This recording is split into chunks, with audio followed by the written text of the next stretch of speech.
við erum brautarformenn í námsbraut þroskaþjálfafræði og ég heiti Ásta. Og ég heiti Rut. Við ætlum að kynna fyrir ykkur framhaldsnámið í þroskaþjálfafræði. Akkurat. Framhaldsnámið þroskaþjálfafræði ætla þeim sem hafa lokið B.A.-prófi í þroskaþjálfafræði og vilja A. Öðlast starfsleyfi sem þroskaþjálfi eða B. Dýpka þekkingu og færni og styrka sig í starfi eða C. Öðlast meistaragráðu í þroskaþjálfafræði. Við erum með nokkrar leiðir í framhaldsnáminu. Það þroskaþjálfafræði til starfsleyfis sem er viðbótardiplóma sem 60 einingar og svo styttri viðbótardiplóma og svo bara þetta hefðbundna 120 eininga þroskaþjálfafræði meistarana. Akkurat. En af hverju á að fara í framhaldsnámi í þroskaþjálfafræðum? Það að vettvangurinn sem að þroskaþjálfa starfa á, hann verður bara sífellt fjölbreyttari og þarf á vel menntu fagfólki að halda. Það líka ný lög sem að gera kröfur að þroskaþjálfa starfi í verkefnum og í þjónustu við fatlað fólk. Akkurat, á öllum aldri. Og þess vegna eru þroskaþjálfar mjög eftirsóttir, til dæmis í ráðgjafastöður og stjórnunastöður. Og svo náttúrulega búið að lengja námið. Árið 2018 þá lengdist námið til starfsleyfis 1 ár, þannig að núna þarf að klára 1 ár af framhaldsstigi til þess að fá starfsleyfi sem þroskaþjálfi. Einmitt, og það þessi 61 eininga viðbótardiplóma sem við köllum og fyrir þeir sem hafa innritast 2018 eða síðan eins og segir. Og það hægt að velja 2 kjörsvið, það sjálfræði og sjálfstætt líf. Og í því kjörsviði þá mesti fókusun á stuðning til sjálfstæðis og sjálfræðis, valdeflandi leiðir í þjónustu, virk notendasamráð og valdeflingun jaðarsettra hópa, svo eitthvað sé nefnt. Og seinna kjörsviðið þá heildstæð menntun og ævinám og þar erum við að fókusa á menntun án aðgreiningar, jafnrétti til náms, félagslegt réttlæti, snemmtækan stuðning og svo fulla þáttöku í námssamfélagi allt æviskeiðið.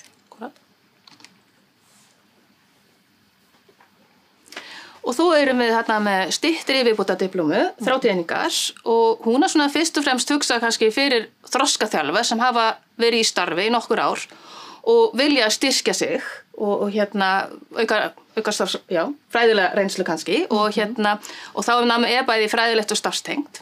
Já, og þessar einingar geta gengið upp í meistaranámi ekki ef fólk vill. Jú, ef fólk kýs að halda áfram. Akkurat. Svo það bara 120 eininga gráðan, þessi hefðbundna meistaragráða og það hægt að taka hana náttúrulega í beinu framhaldi af viðbótardiplómunni og bæta þá í rauninni við, þannig að með því að taka viðbótardiplómuna þá ertu búið með fyrsta árið í meistaranámi, þannig að þú ert bara 1 ári viðbótarlega bæta við og þá geta nemendur valið 2 kjörsvið, rannsóknarmiðaða nám eða starfsmiðaða nám og í rannsóknarmiðaða náminu þá 40 eininga meistarverkefni og það eru fleiri aðferðafræði námskeið. Í starfsmiðaða náminu þá 30 eininga meistarverkefni, 10 einingum styttra og í námskeiðunum starfsþróun og sjálfsrýni 1 og 2 þá fá nemendur stuðning til þess að rýna í eigið starf og velta upp svona siðferðilegum álitamálum tengdum meistarverkefnum. Og kannski bæta við að þegar við erum náttúrulega þar líka kannski að höfða til þroskaþjálfa sem einmitt eru búin að starfa á vettvangi einhver tíma og langar bara að fá meistaragráður. Og vilja nota kannski meistarverkefnin sitt til að bæta vettvangin, tengja þróunarverkefni til dæmis eitthvað slíkt og fá þá stuðning. Algjörlega. Til þess, akkurat.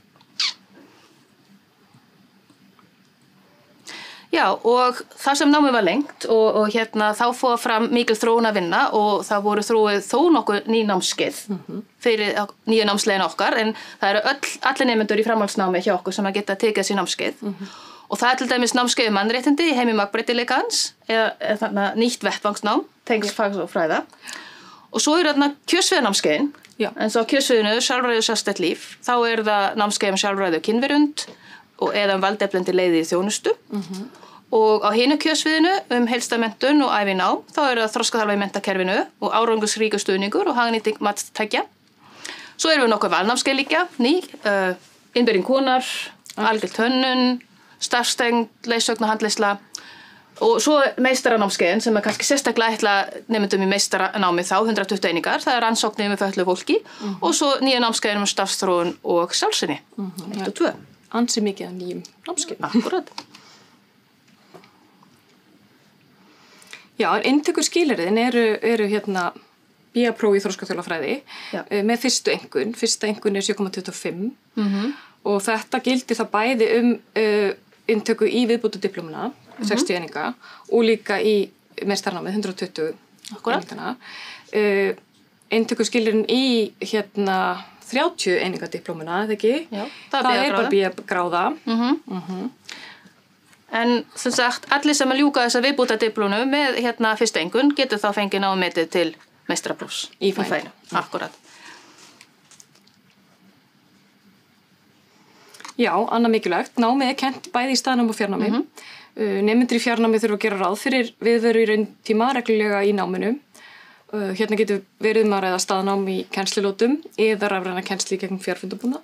Þá þetta sem sagt, já, viðvera í rauntíma á netinu. Viðvera í rauntíma á netinu. Akkúrat. Og störfaloknu námi eru alveg fjölmörg, til dæmis bara nokkuð dæmi, eins og til velferðarþjónustu eða skólafrístundaþjónustu, alls konar ráðgjafastörfum eða í stjórnsýslu, fræði- og rannsóknastörf, þróunastörf, forystavettvangi eða bara alls konar störf sem krefjast faglega þekkinga og færni á sviði þroskálafræða. Þannig að ef það eru einhver spurningar þá bara ekki hika við að hafa samband eða sækja á hi.is. Umsóknarfrestur er 15. apríl. Akkúrat. Takk fyrir. Já, og við sjáumst.